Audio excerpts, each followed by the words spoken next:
February 6 marked 1 year since the devastating earthquakes in Turkey and Syria. That was Deputy Permanent Representative to the United Nations from the U.S., Robert Wood, speaking at a UN Security Council meeting this past Tuesday. 3/4 of the death toll in Syria occurred in the non-regime controlled Northwest, where 4.2 million people depend on humanitarian assistance.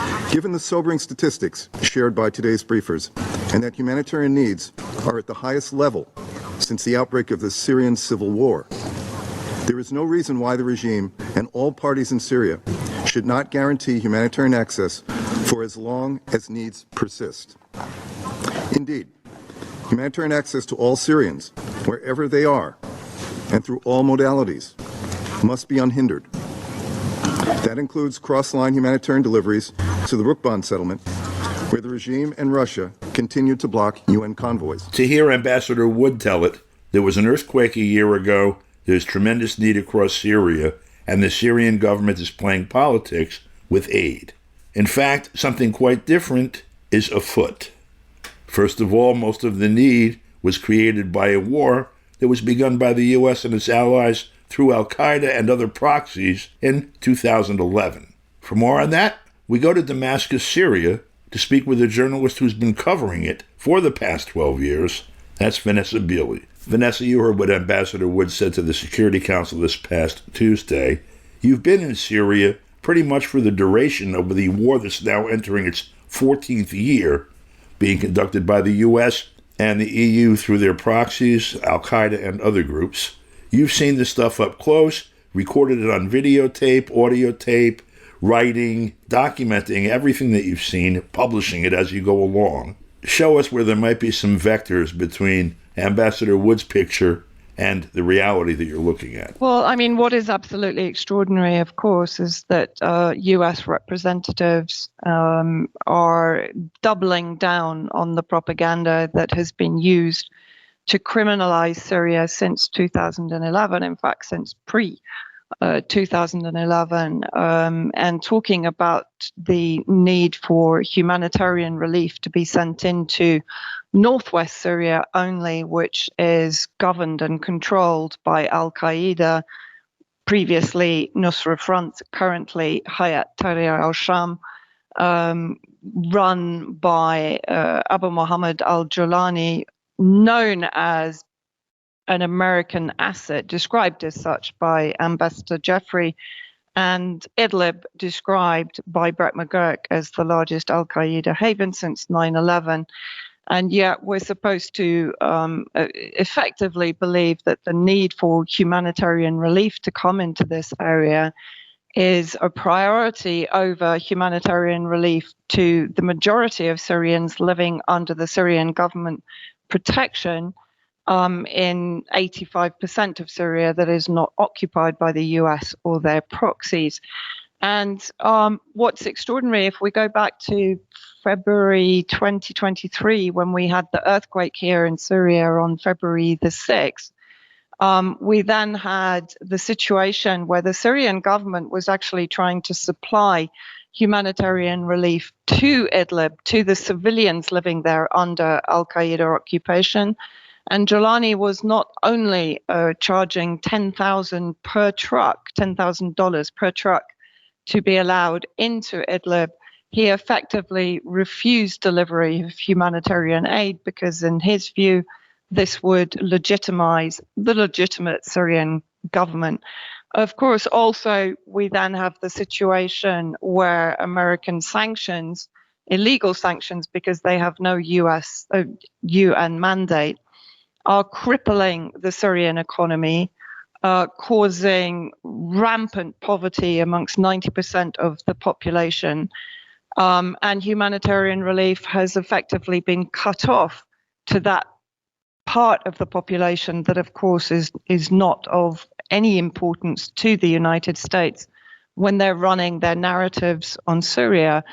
Also, the fact that is never mentioned by the United States or their representatives is that they are occupying 1/3 of Syria illegally, with 22 military bases, up to 3,000 military personnel, and they're stealing and trading both directly and by proxy with their Kurdish Contras and with al-Qaeda in the northwest. 85% of Syrian oil, and then a huge amount of Syrian agricultural resources from the northeast and from the northwest, therefore increasing the poverty, the energy deprivation, and the misery for, as I said, the large majority of the Syrian population that is living under the protection of the Syrian government and armed forces. So just for people here to get an understanding of what's been going on there, this attack on Syria that was characterized as an uprising, like the attack on Libya that ultimately destroyed it, was characterized as an uprising, attempted to follow the same model, which was using al-Qaeda and other jihadi groups as ground troops, and then to be supported by from the air and the sea by the U.S. Air Forces, in essence, NATO, UK, and France. But in essence, al-Qaeda with a Western Air Force. That was snuck through the Security Council, in essence, in early 2011. And a little later, after people saw what the U.S. did with those resolutions, when they tried to do it in Syria, it was vetoed and subsequently a number of times by Russia and or China and or both. And so you've had ground forces trying to win that, and Syria instead took control of the air with the help of the invitee, Russia. And so they've been stalemated. So the U.S. goes in directly, and they occupy like a quarter to a third of the country. Is that about what's going on the ground? Yeah, I mean, effectively, yes. I mean, the MI6 and CIA clandestine operations against Syria began back as far back as 1946, enforcing regime changes when a government was not compliant with US, UK agendas and was pivoting towards the East, in particular, early on towards the Soviet Union. And of course, the Muslim Brotherhood has been weaponized at least 3 or 4 times, including in 2011, to effectively lead, as you talked about, as sort of an insurgence against a government led by President Bashar al-Assad that, again, was not compliant with Western agendas. He basically refused the Qatari pipeline in favor of the Russian-Iranian partnership pipeline. He refused to abandon support for the Palestinian cause. He refused to not welcome Hezbollah factions inside Syria, and he refused to drop the alliance with Iran, and of course with Russia and China and the development of the Belt and Road Initiative, etc. In other words, the pivot east was not going to be allowed by the United States. And then, of course, we have a situation where, yes, Russia was invited in September 2015 and started to be effective against ISIS that had been allowed to flourish and develop and actually take Syrian territory by the United States, as admitted by John Kerry in a closed UN session in September 2016, where he effectively said that they had allowed, under Obama, they had allowed ISIS to flourish in the hope that it would bring the government to its knees and force President Assad to step aside. And of course, now, yes, you're right. We have this occupation of 1/3 of Syria, including the southeast. And in fact, Mr. Wood mentioned Rukban camp. Now, what people need to understand is that the US has created a 55-kilometer exclusion zone around its illegal military base at Al Tanf, and Rukban camp is just to the south of Al Tanf. Both camps are training and recruitment grounds for terrorist groups, including ISIS. Many of the most recent ISIS attacks have been carried out emanating from Al Tanf. But Rukban itself is under the control of the United States and falls into this exclusion zone. So the sheer hypocrisy that he's claiming that Russia and Syria are not bringing humanitarian aid into Rukban is quite extraordinary, because they're actually denied entry to Rukban and to the Syrian civilians that are being effectively held hostage there because of the US exclusion zone.